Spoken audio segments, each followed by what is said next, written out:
que me viene es Juan Pablo II. Juan Pablo II fue un sacerdote, un papa, pues muy cercano y pues el cual tiene mucho que comentarnos acerca de esto. Ok, aquí quise yo poner estas dos imágenes que pues conocemos de la Divina Misericordia. Uno es el cuadro que fue pintado en presencia de Santa Faustina, pues el cuadro, si se puede decir, original, y otro es un cuadro que se pinta después de la muerte de Sor Faustina. Aquí hay varias cosas importantes, porque el cuadro primero se batalló mucho para poder que quedara tal y como Sor Faustina lo veía.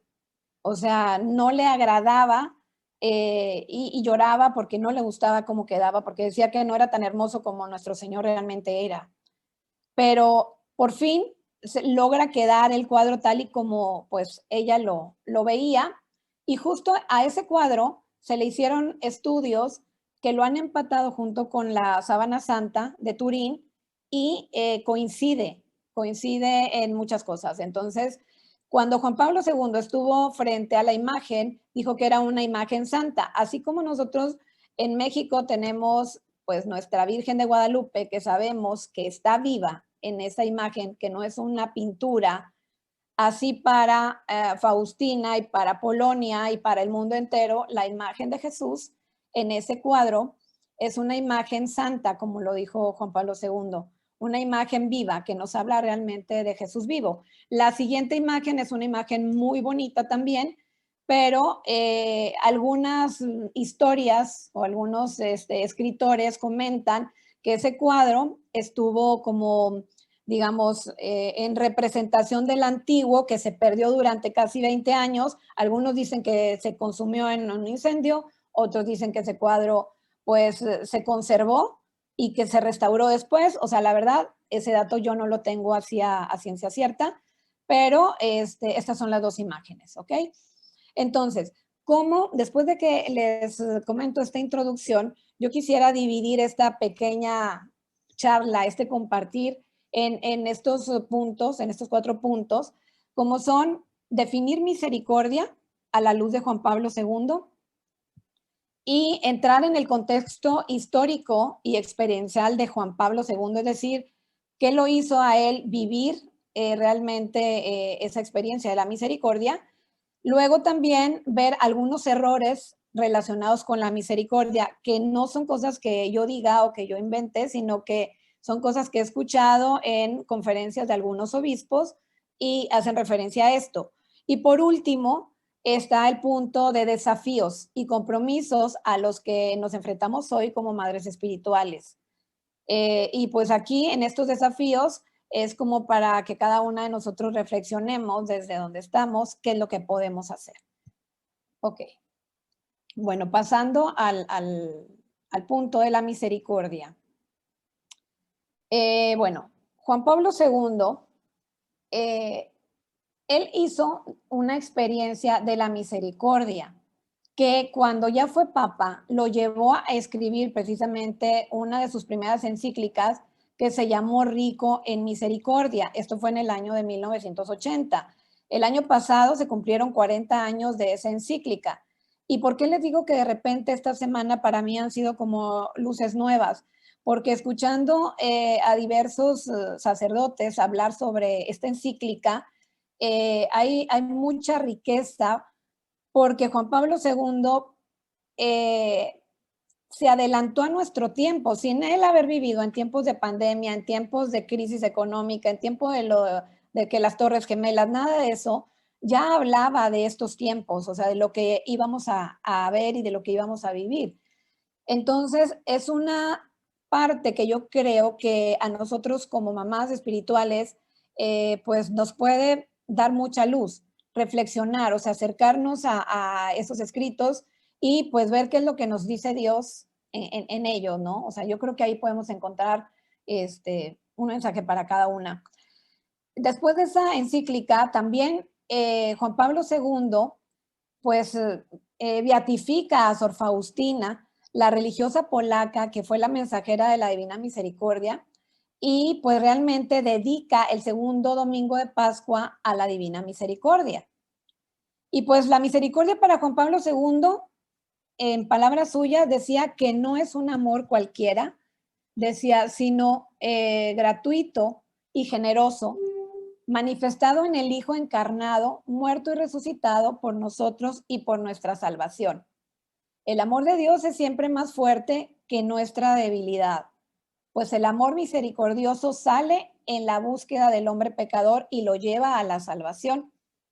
Cristo, él mismo, encarna y personifica a la misericordia. A quien ve la misericordia en Cristo y la encuentra en él, Dios se hace concretamente visible como Padre rico en misericordia. Fíjense, estas palabras de Juan Pablo II, pues nos llevarían a meditar por qué Juan Pablo II podía hablar de esta manera. Cuando yo estuve en la maestría de Ciencias de la Familia y empezamos a leer y a profundizar sobre Juan Pablo, veía sus escritos y decía, ¿cómo podía ser que él, siendo huérfano, habiendo vivido pues, todos los estragos de la Segunda Guerra Mundial, pues la opresión del comunismo y todo esto, pudiera hablar y ser así, o sea, ser misericordioso? Pues realmente fue porque tuvo experiencia personal con personas y acontecimientos que lo marcaron y que realmente lo hicieron pues ser un hombre compasivo, un hombre misericordioso.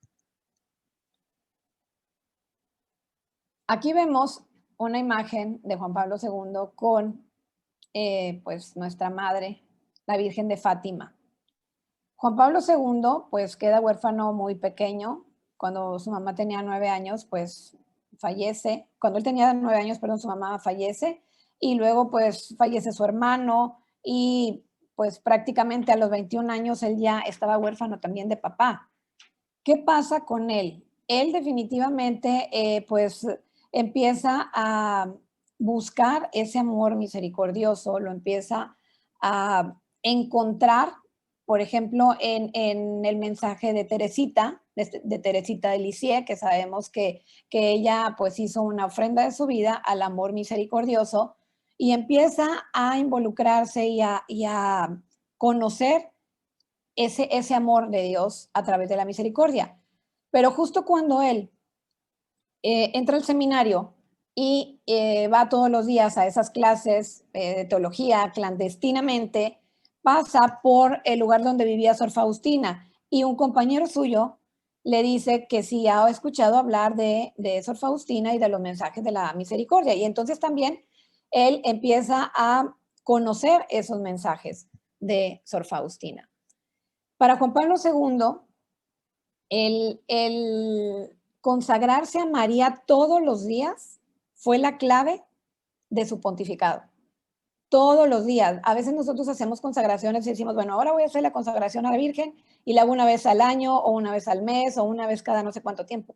Juan Pablo II lo hacía todos los días, porque esa era la única manera que él encontraba para poder realmente, pues, recibir esa gracia, recibir esa misericordia de Dios a través de las manos de María.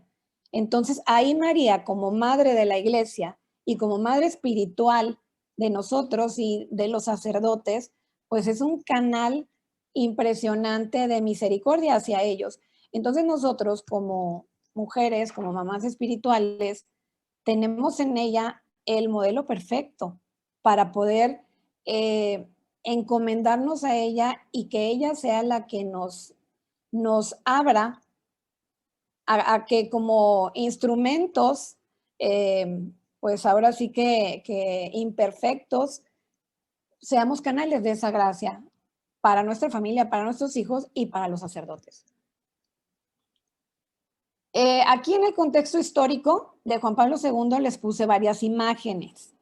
Estas imágenes son muy importantes para mí y definitivamente no podría contar, digamos, la vida de cada uno de estos personajes que estamos viendo aquí, ni los datos históricos y fechas exactas, ni nada, pero no quiero que se me pase ninguno, por eso los puse como imágenes. Aquí nosotros podemos ver en el contexto histórico de Juan Pablo II, que bueno, él crece en una Polonia que tenía un pensamiento y una forma de opresión por el comunismo, pero también estaba la parte del nazismo, cuando pues Alemania entra con todo esto pues el campo de concentración, la gente que tiene bueno, que sufrir atrocidades y cosas. Y cuando Juan Pablo II se ordena sacerdote, lo primero que hace es visitar San Giovanni Rotondo. Va a Italia y va a visitar a Padre Pío. ¿Y por qué va a visitar a Padre Pío? Porque había escuchado de él sobre pues muchas cosas, mensajes y cosas que realmente no era por una curiosidad simple, sino por un acercarse precisamente a, pues, también ese amor misericordioso que sabía que Padre Pío, pues, repartía manos llenas a todo el que iba a visitarlo a San Giovanni Rotondo. Entonces, cuando va y lo visita, una de las cosas que él pretende también es desempolvar todo el tema de Sor Faustina, porque eso estaba como que guardado y como que, pues bueno, no estaba todavía autorizado por la iglesia. Y entonces, qué le dice Padre Pío al Papa Juan Pablo? Le dice, busca a la Madre María Esperanza. Esta es esta monjita que estamos viendo, a la cual él está besando su cabeza.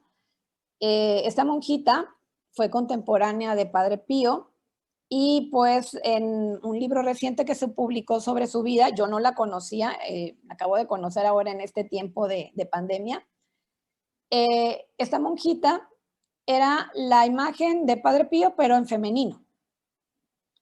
Entonces, pues ella también, pues inspirada en Santa Teresita, ella se ofreció al amor misericordioso y sale de la orden en la que ella estaba y funda otra orden dedicada a ser esclavas del amor misericordioso, y es una orden que también tiene sacerdotes.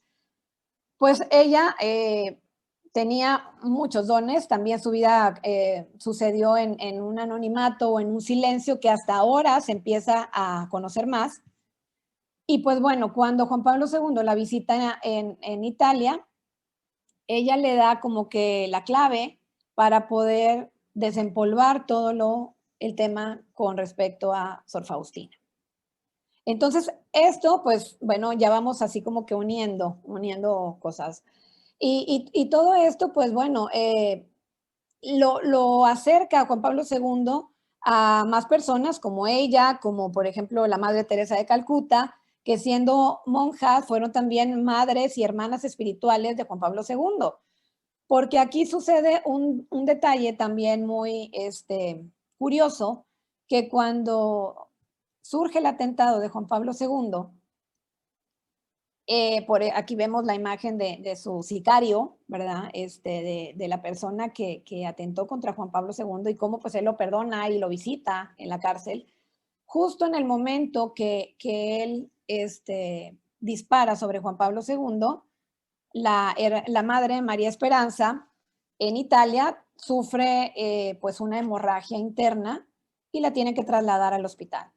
Entonces todo esto pues se supo después, o sea, se supo después y pues realmente fue como si ella le hubiese ahorrado el sufrimiento, digo, sí sufrió Juan Pablo II, indudablemente, pero todas las consecuencias de ese sufrimiento, o sea, fue como el ser esa madre espiritual que lo acompaña y que comparte con él en ese momento ese acontecimiento que le estaba sucediendo a Juan Pablo II. Y bueno, afortunadamente la hermana no necesitó transfusión ni nada y los doctores que la atendieron justo decían que en el momento que ella se cura es cuando Juan Pablo II sale del peligro en el hospital. ¿Qué hace Juan Pablo II cuando está en el hospital? Pues una de las primeras cosas que hace es pedir que le lleven pues el tercer secreto de Fátima. Y pues no me voy a detener en ese secreto, pero todo esto va relacionado con la divina misericordia. Y justo cuando sale de ahí, Juan Pablo II, pues tiene, pues ahora sí que digamos, la convicción o tiene el anhelo de enfocarse más en esto de la misericordia y darle al mundo, pues, esa herramienta que urge para que realmente podamos vivir en paz y podamos vivir felices como Dios lo quiere, no olvidándonos de su misericordia, porque pues la lógica de Dios no es lógica humana y la misericordia de Dios precede a la justicia divina. Entonces, Juan Pablo II, pues, digamos, momento, pues tiene una unión fuerte también con esta hermana. Y así, pues bueno, pasa el tiempo.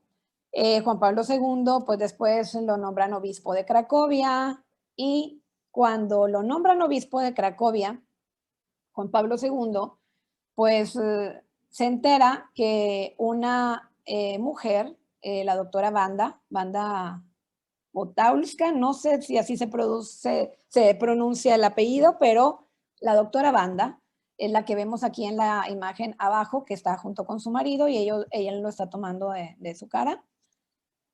Y la doctora tenía en ese momento, pues tenía 40 años de edad, tenía 4 hijas y tenía un cáncer terminal que le habían dicho que solamente iba a vivir 1 año. Y pues el esposo de la doctora le escribe a Juan Pablo. Ellos tuvieron una amistad muy fuerte y muy cercana por más de 50 años. Y pues realmente eran como la familia del Papa. Ellos, cuando el Papa estaba en el Vaticano, entraban al Vaticano como si entraran a su casa. Y la familia también. De hecho, las hijas del matrimonio le decían tío Lolek. Así era como tenían esa relación cercana. Entonces, ¿qué hace Juan Pablo II? Lo primero que hace es hablarle a Padre Pío. Le habla a Padre Pío y le dice que le pide sus oraciones por su amiga Wanda, porque es una mujer muy joven, que tiene 4 hijas y que tiene un cáncer terminal. Entonces, el Padre Pío, pues le dice ante una petición así como negarme. Y de todo esto hay cartas, o sea, hay cartas que lo atestiguan. Entonces, esto, pues realmente, dice Juan Pablo II, pues bueno, aquí está, lo pongo en tus manos para que por medio de María, y así dice en la carta, para que el Padre Pío, por medio de la intercesión de María, pues le pida a Dios su misericordia para ella. ¿Qué pasa? 11 días después, la iban a operar, la meten a un estudio y no había cáncer. Así, no había cáncer. Fíjense, estos datos yo los conocí cuando hice mi maestría. Estamos hablando que esto fue en el año 2007, yo entré a mi maestría, terminé en el 2009, 2010, que fue cuando me titulé. Pero cuando yo conocí esto, porque me preguntaba, ¿cómo es posible que Juan Pablo II fuera tan humano, tan misericordioso, tan cercano a la familia, a la juventud? Hubiera escrito la teología del cuerpo, hubiera escrito amor y responsabilidad. Bueno, estos personajes, como es el doctor Andrés y la doctora Wanda, fueron quienes colaboraron mucho con Juan Pablo II en todo esto. Digo, no dudo que haya habido mucha más gente, pero yo les comento lo que yo me enteré en ese tiempo. Al enterarme de esto, pues definitivamente me empieza a apasionar la historia y la vida de Juan Pablo II y después empiezo yo a darle el tema de doctrina social de la iglesia. en la UDEM. Cuando empiezo a ver el tema de doctrina social de la iglesia, en el año 2011, mi papá estaba, pues ya con un cáncer terminal también, y yo me enteré que la doctora había publicado un libro. Entonces le pido a un sacerdote que estaba en España que si me lo hacía llegar, porque no estaba el libro en México. Total, el padre me lo hace llegar, justo me llega un día después de creo que fue la beatificación de Juan Pablo II. O sea, fue impresionante. Me llega el libro y mi papá estaba con su cáncer terminal y yo empiezo a leerlo y empiezo a leerle a mi papá cosas de esto, ¿no? Acerca de cómo se había curado la doctora Banda. 2012 empiezo yo con mis clases de doctrina social de la iglesia y viajo por primera vez a Roma. Y pues definitivamente Dios me llevó y me trajo, me llevó y me trajo. Así estuve yendo y viniendo hasta que un buen día el Ateneo, mi curso de doctrina social de la iglesia, pues tenía una profundización en bioética que llevaba yo un grupo de alumnos en los veranos y ahí profundizábamos en el tema de bioética. Entonces, comentándolo con un sacerdote acerca de estos acontecimientos que a mí me habían marcado mucho, me dice, fíjate que justo el Ateneo está buscando una mujer que pueda ser, pues ahora sí que una digna representante de la bioética y la defensa de la vida. Me dice, ¿por qué no la propones a la doctora Banda? Porque la doctora pues todavía vivía y todavía vive, tiene 100 años. Me dice, ¿por qué no la propones para que pues participe a ver si le dan el premio? Y yo, pero ¿cómo me van a hacer caso a mi padre? Le decía yo, o sea, yo soy una maestra X, o sea, no tengo así como que ni el poder, ni la influencia, ni los conocimientos teológicos, ni nada como para... Me dice, yo te ayudo. Y yo, ok.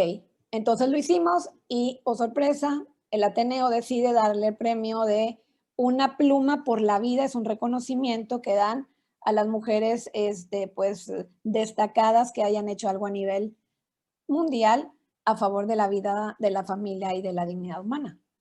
Entonces, me toca viajar a Polonia junto con mi grupo de alumnos a entregarle este premio a la doctora Banda en el año 2014, justo en el año que estaban canonizando a Juan Pablo II. Esto, pues, definitivamente, para mí empieza este tema de la maternidad espiritual y de la vocación y el valor del sacerdocio pues, no sé, a tener otra dimensión que yo no conocía, porque, digo, hablando honestamente, uno a veces tiene la imagen del sacerdote como si la persona representante de Cristo, que la ves en la iglesia o que la tienes cerca cuando te casa, cuando te bautiza, cuando te imparte los sacramentos, pero nada más, no hay relación. Sin embargo, cuando en tu vida y en lo que vas viendo en la historia, vas viendo cómo hay una necesidad de colaboración, porque pues así es, o sea, es una necesidad de colaboración y pues Dios te va presentando pues a cada una de nosotras en algún momento de nuestra vida ese llamado a la maternidad espiritual y a colaborar desde donde estés. A veces podemos decir, pero ¿yo qué puedo hacer? ¿Yo qué puedo hacer por un sacerdote? Orar por un sacerdote, ofrecer tu vida, a lo mejor en el silencio, a lo mejor el sacerdote jamás lo va a saber, pero estás haciendo un ofrecimiento en favor de alguien. Lo mismo sucedió con Juan Pablo II cuando la hermana María Esperanza estaba ofrendando su vida y su dolor y su sufrimiento por la vida de Juan Pablo. Cuando el Papa Juan Pablo II conoció a la doctora Banda, la conoció porque ella salió de un campo de concentración después de 5 años y él estaba recién ordenado sacerdote y ella buscaba un sacerdote que la entendiera y que le explicara por qué el hombre podía ser en ocasiones tan cruel y en ocasiones tan humano, porque esa experiencia ella la vivió dentro del campo de concentración. Mujeres que con sus hijos eran muy buenas, pero con todos los presos eran muy crueles, y igual hombres. Entonces ella sale del campo de concentración, se inscribe en la Facultad de Medicina, estudia medicina, luego estudia psiquiatría, y la verdad la aceptaron por sus argumentos para poder querer estudiar eso, pero no es hasta que conoce a Juan Pablo II y empieza a tener una dirección espiritual con él, que realmente ella pues le da sentido a todo ese dolor y a todo ese sufrimiento. Y en esa correspondencia de Juan Pablo II hacia ella, Juan Pablo II le muestra y le hace saber, le dice, todo lo que tú viviste en ese campo de concentración, dice, Dios me lo ahorró a mí.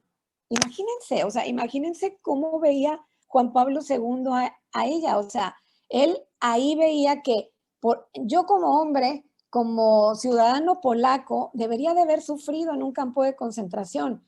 Sin embargo, esta mujer vivió y sufrió experimentos, crueldad y todo, y pues por ese sufrimiento de ella, Dios me ahorró a mí ese dolor. Entonces, al unirlos espiritualmente, tenemos otro ejemplo de amistad, de hermandad, de maternidad espiritual. Y podemos ver cómo precisamente la oración de los justos derraman la misericordia de Dios.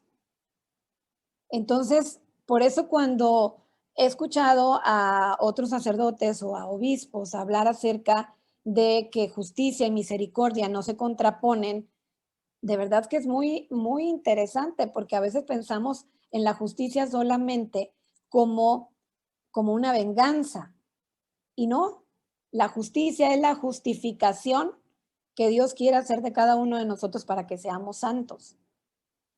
Entonces, todo esto de verdad que marca la vida de Juan Pablo II y hace pues a Juan Pablo II muy cercano a los muchachos, a la juventud. Él daba clases en la universidad y decía que él siempre estaba con los jóvenes porque él tenía un corazón joven, aunque pues en sus últimos años se vio privado y limitado en su cuerpo y limitado en todos esas gracias y esos atributos que Dios le había concedido, pues ya al último ya no lo tenía nada, pero sin embargo tenía ese corazón y ese amor grande y misericordioso. Y bueno, ahora vamos a entrar un poco en esto de los errores relacionados con la misericordia. Digo, definitivamente para hablar de todo el contexto histórico de Juan Pablo II hay muchísimo. Yo creo que no nos alcanzaría la vida para poder conocer tantos datos y tantas cosas, detalles que impresionan, como por ejemplo, antes de entrar a los errores, no quisiera dejar pasar que pues esta caída de el comunismo, la consagración del mundo también al Inmaculado Corazón de María y a la Divina Misericordia, cómo Juan Pablo II pues puso una imagen de la Virgen de Fátima en una capilla de la Misericordia que está entre los límites de Polonia y Rusia, viendo la imagen hacia Rusia, y cómo cuando cae el muro de Berlín y todo esto sucede realmente en un ambiente de paz sin sangre. Dices tú, pues no es más que la gracia de Dios que se derrama a través de precisamente mucho ofrecimiento que sucedió en todo en ese tiempo, en los campos de concentración, en la gente afuera, en las almas consagradas, en la vida de muchos sacerdotes, de muchos mártires que ni siquiera conocemos. Entonces, todo esto, pues, nos hace ver que todo el pontificado de Juan Pablo II verdaderamente fue vivir la misericordia, vivirla, y no solamente vivirla para dejarla en el olvido como historia, sino vivirla para que ahora nosotros la hagamos vida también. Entonces, aquí, pues bueno, entrando a este punto de los errores relacionados con la misericordia, uno de los errores que yo he escuchado en algunas conferencias es que la misericordia se encuentra contaminada muchas veces de relativismo. ¿Por qué de relativismo? Porque el hombre, la persona, reincide en su pecado sin propósito de cambio. Sí es verdad que Dios y su misericordia, que es justo y que es misericordioso y que siempre nos va a perdonar, pero no podemos estar cayendo y cayendo y cayendo y reincidiendo y reincidiendo y reincidiendo. Definitivamente tenemos libertad, inteligencia y voluntad, y eso debe de hacernos buscar realmente la manera de cómo pues pedirle la gracia de poder superar nuestra debilidad. También otro error es reducir la misericordia a puro emotivismo, es decir, ay, pues sí, yo soy misericordioso, me conmuevo, me compadezco, pero no hago nada. Nosotros como mamás espirituales podemos ver a lo mejor el sufrimiento de los sacerdotes en general. El sacerdote puede sufrir porque está pasando por algún momento de sequedad, a lo mejor depresión, a lo mejor de prueba, o a lo mejor, ¿y qué hago yo como madre espiritual? Ahí lo veo, lo ignoro, no me acerco, lo juzgo o lo señalo. O sea, ¿dónde está mi amor misericordioso? ¿Dónde está mi amor misericordioso? O sea, el valor de un alma para Dios es impresionante. O sea, por eso dice, hay más gozo en el cielo por un pecador que se arrepiente que por 99 justos. Pero ahí precisamente es donde nosotros como mamás espirituales, a lo mejor con ese poquito de crecimiento más en la fe, digo, no quiere decir que unos tengan más fe o otros tengan menos o que alguien esté más crecido. Esto es un proceso, un crecimiento, y yo me acuerdo que un maestro de la maestría precisamente me decía que la inteligencia nunca se cansaba de aprender, que podíamos seguir aprendiendo hasta el último momento de nuestra vida. Así tengamos 100 años, siempre el mensaje de Dios y su gracia siempre son nuevos, siempre son actuales, siempre tenemos que estar pidiendo la conversión. Y esa clave de Juan Pablo II para poder vivir ese día a día en plena conciencia era la consagración a María.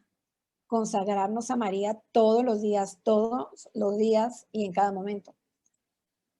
Bueno, otro punto, otro error es la desesperanzada en teoría. ¿Cómo desesperanzada? A veces vivimos una vida desesperanzada porque decimos, no, es que a mí Dios no me va a perdonar. Soy tan pecador, ya hice esto y esto, que a mí no, o sea, eso no es para mí, o sea, no tengo esperanza en que Dios me perdone. Porque muchas veces, pues hemos recibido información de nuestra familia, a lo mejor muy rigorista, a lo mejor con la imagen de un Dios que te va a castigar. No hagas esto porque Dios te va a castigar, o Dios te va a juzgar, o Dios te va a señalar. No nos han hablado de esa misericordia de Dios. Entonces, realmente lo que tenemos que hacer es pedirle a nuestra madre que aumente nuestra fe, pedirle a nuestro Padre Dios que nos dé la fe de María para realmente nosotros poder tener esperanza en que Dios me va a hacer santo. Y bueno, otro error es que la justicia y la misericordia no se contraponen. Nosotros pensamos a veces, no, es que sí se contraponen porque la justicia es el castigo y la misericordia es el perdón. Y bueno, escuchando a un obispo, decía que Dios no nos ama por ser justos, nos ama aún siendo pecadores, y porque nos ama tenemos la posibilidad de ser justos. Fíjense qué diferente. No nos ama por ser justos, pero tampoco nos ama por ser pecadores. O sea, no es que, porque yo soy pecador me va a amar más o me va a dar su misericordia. Fíjense, nos ama, así punto. Dios nos ama porque somos sus criaturas. Pero siendo pecadores, porque Él nos ama, entonces nos posibilita para que seamos justos.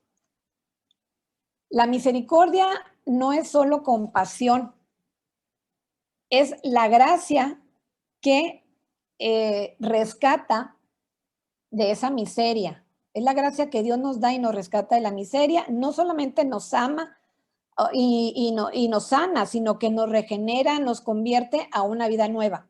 Y aquí esto es bien importante. Dice, no hay justificación sin santificación. Por ejemplo, cuando reincidimos, aquí, ¿cómo podríamos nosotros darnos cuenta que no hay justificación sin santificación? Simplemente cuando nosotros oramos o pedimos a Dios por las almas del purgatorio. A ver, tenemos que entender que si hay almas en el purgatorio es porque están precisamente en un proceso de santificación, es decir, la justificación de esas almas, Dios está preparándolas, purificándolas para que realmente puedan acceder a su gracia, a su eternidad, a su felicidad. No son almas que ya están olvidadas ahí o que están perdidas o que están en otro lado donde ya no van a encontrarse con Dios. Son almas que están esperando cumplir ese tiempo de justificación para poder acceder a su presencia. Entonces, por ello es muy importante que nosotros como madres espirituales también pidamos por las almas del purgatorio, de todos los sacerdotes que están en el purgatorio, inclusive de obispos o inclusive de papas. No podemos saber quién está en el purgatorio. A veces podemos pensar, no, es que yo tenía esta amiga o mi papá era muy bueno, pero realmente no podemos olvidarlos. Tenemos que seguir orando por ellos para que esa gracia, porque acuérdense que la oración del justo derrama gracias y misericordia en las almas. Y bueno, aquí también nos dice este obispo, José Ignacio Munilla, dice, la salvación no consiste, perdón, solo que Dios vaya a tapar nuestro pecado, sino que nos va a santificar y nos va a hacer nuevos. Es una esperanza muy superior, dice, la fe para creer en que Dios me va a hacer santo. Entonces tengo que pedirle a Dios esa fe de María para realmente, pues, tener ese acceso a la misericordia. Y bueno, aquí, para concluir, pues vamos a comentar los desafíos a los que me enfrento hoy de manera particular y concreta como madre espiritual ante el mensaje de este amor misericordioso y ante cómo yo como madre espiritual puedo ser canal de gracia para los sacerdotes. Quise poner estas imágenes que son del año precisamente 2014, porque para mí pues fue un acontecimiento muy, muy bonito el poder estar en Cracovia, en Polonia, para entregarle ese reconocimiento a la doctora Banda. Sin embargo, Dios no quiso que la conociera. La doctora, un mes antes de que voláramos a Polonia, tuvo un accidente y se quemó el 90% de su cuerpo. Entonces, su hija Ana, que vivía en Nueva York, voló a Polonia para recibir el reconocimiento. Pues en esa ocasión, los padres que me acompañaron junto con el grupo fueron el padre Pedro Mendoza Magallón, que es profesor de la universidad allá en Roma, y el padre Peter Mulan, que justo pues se ordenó sacerdote en el 2014, estaba recién ordenado diácono y nos acompañó. Ahorita él está de capellán en la Universidad de Anáhuac en México. Y hoy justo está concluyendo una consagración también al amor misericordioso. Entonces, para mí es de verdad un regalo, una gracia muy, muy hermosa de nuestro Señor. Aquí abajo vemos en esa foto, ahí es el santuario de Sor Faustina. Vemos también al padre Mariusz Kielbasa, es un padre polaco y que sigue allá en Cracovia, legionario de Cristo, todos son legionarios de Cristo. Y pues aquí tenemos el reconocimiento que le envió la Facultad de Bioética a la doctora Banda. El año pasado se cumplieron 100 años del nacimiento de Juan Pablo II y teníamos pensado regresar a Polonia, pues hacer como que un complemento de ese viaje que hicimos en el 2014, pero bueno, la pandemia no lo permitió. más bien, Dios no lo permitió, nos puso a todos a realmente tener este tiempo de conversión, pero también yo creo que un tiempo de gracia muy grande para todos.